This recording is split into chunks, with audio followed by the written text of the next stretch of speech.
can hear the reception from the protesters to the water cannon truck. And what they say they are trying to do is to clear the barricades and the banners that have been put up all around the outside of this square to move protesters back into their park. But as you can see from the response here, the protesters don't believe them. They think the police are gearing up to move their camp, and in that camp are a wide variety of people. The people you see out here on the front lines of this are the younger, the harder core of the activists, but in the protest camp there are families, there are children, there are people who have been living in there for 12 days. You can see the police walking in front of the water cannon here. They're pre-positioning up to the north of the square where they do have significant numbers. And how they have been working, as I say, it's been pretty methodical. They've been moving the protesters in front of them, trying to create what they call a sterile zone to make an area that's safe for them to operate in. And then they're coming in behind with earth-moving equipment to clear out the barricades that have been built across the entrances to the square. Both the protesters here and the more moderate parts of the AKP party really thought that there would be some form of compromise. I mean, the background to this, to anyone who hasn't been following, you can see the armoured Land Rovers moving past us here.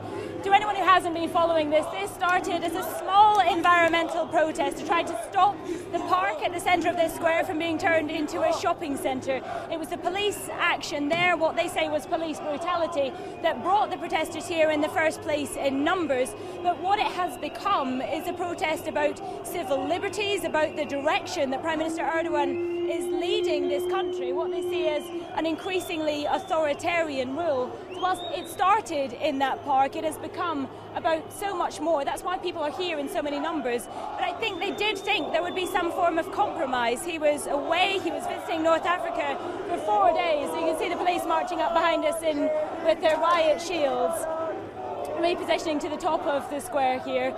They did think there would be some form of compromise, that there would be some sort of conciliation, there could be an agreement about the park, but Prime Minister Erdogan has been defiant, and the statements he's been making over the weekend, he had indicated that there were limits to the government's patience. His exact words were that we have been patient, we remain patient, but there is a limit to the government's patience.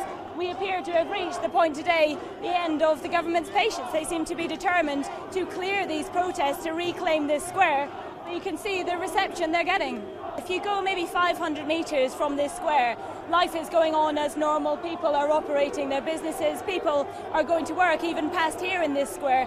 What this is a section of society. It's predominantly the young people, the people they're calling Generation Y, because they are questioning for the first time Prime Minister Erdogan's rule. And he has been in power here for the best part of a decade, just over a decade, each time elected with an increasing majority. The people who are here are disproportionately the young, the middle classes, the people you would perhaps call the intelligentsia. I've met a number of teachers, academics, professionals and environmentalists who are in this square, but they have been joined each day by a much broader section. You know, there was a rally here at the weekend with 3 football clubs, with Besiktas, Galatasaray and Fenerbahce, the 3 major clubs in Istanbul. They normally hate each other, but these protests, this sense of anger with Prime Minister Erdogan is uniting people here who are normally the fiercest of enemies.